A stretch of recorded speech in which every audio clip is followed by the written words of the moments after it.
Well, a group of TikTok creators in Montana are suing the state for banning the social media app. Their suit argues that the new law passed last week violates free speech. Under this ban, app stores are prohibited from allowing downloads of TikTok inside Montana.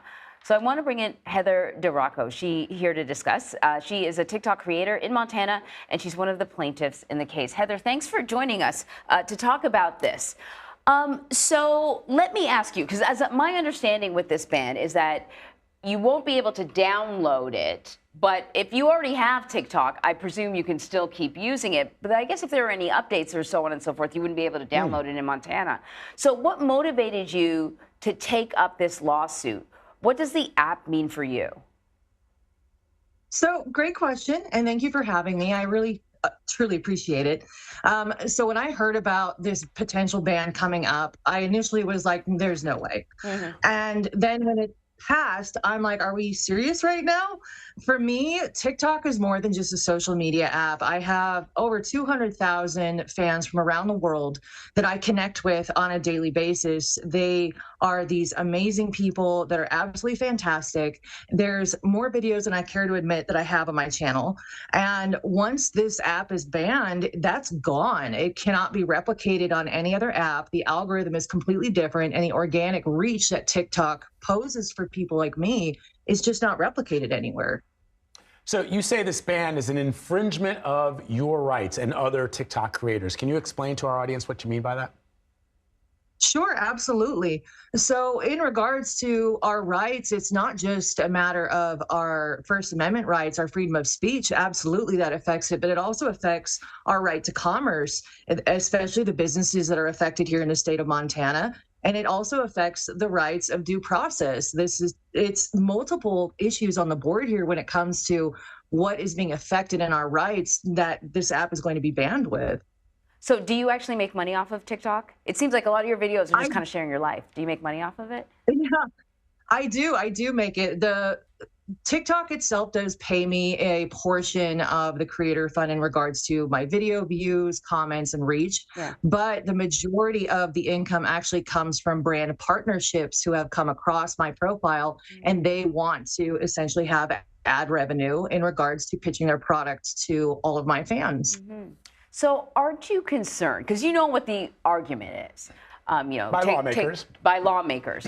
TikTok's parent company is, is Chinese-based, Chinese-owned, and so therefore the Chinese government could have access to data.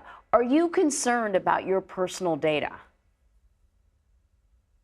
So the Montana government has brought that up. That is a concern for me, definitely. But at this point, they haven't provided any evidence that TikTok is doing anything that any other social media company isn't doing. And I think it's jeopardizing our livelihoods by these hypothetical concerns. I do share their concerns about privacy and data security, but I think that that should be taken an effect on all apps and not just one that they haven't really produced evidence is occurring with yet. So Heather, can you just explain, perhaps people are wondering, how would the Montana state government know if you're downloading TikTok, and what happens if you do, if this law goes into effect? I mean, in the middle of the night, state troopers show up at your door. I mean, how are they going to enforce it? So from my understanding of the law is they don't want to penalize individual users like myself. It's more along the lines of holding whatever app store has issued it out accountable.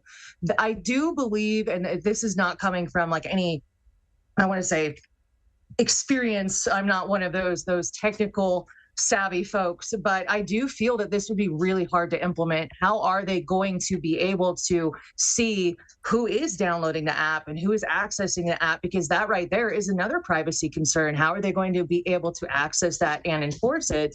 And it's been brought up too, well, all of these people now that are accessing the app, they're going to have to utilize VPNs to be able to get on there. And that itself is going to affect people like myself, because if you don't understand how the algorithm works on TikTok, if you're accessing a VPN from, like, let's say Canada, now you're going to be reaching fans in Canada who may not be your fans that you have on this app. So it is really an interesting tactic that I'm not even sure Montana has really thought of how they're going to implement this across the board. Heather, you said the algorithm's completely different. Like you couldn't do this on IG or on Facebook.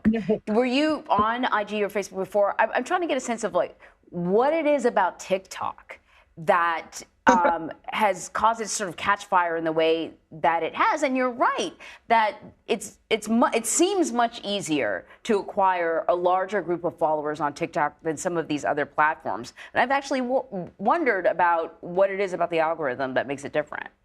What have you noticed? That is a great question. And I do absolutely agree. I was on Instagram long before I was on TikTok. And the one thing I can say is that the difference is night and day. On TikTok, I have around 23,000 followers, and I will post content on there, and maybe 500 people will see it out of the 23,000 fans I have. But on TikTok, I'm reaching thousands, if not more, and the majority of those are not even my fans. So it's potentially opening up the door to increase your follower counts. The algorithm of it is so specifically targeted to things that you specifically like, whether that's hashtags you've interacted with or that's videos you like. The other day I liked a video with this cat, and then my whole feed was filled with cats. Welcome and I'm like, to my I love feed. Cats, but not that much. Yeah, I'm like, this is so many cats. So, and it really is. I mean, I've noticed that you could produce a video that it took so much work and effort to put together, and then that just kind of doesn't really hit anyone. And then just this on the fly, genuine video you filmed outside goes super duper viral. So it is really all a part of the human interaction and how much people interact with that video. And Instagram, I've noticed particularly lately, it's more ads than anything else. And I'm not even seeing people I follow. Interesting. Very interesting. Yeah. Heather DiRocco, thank you very much. We appreciate you. Yeah, thanks for having me.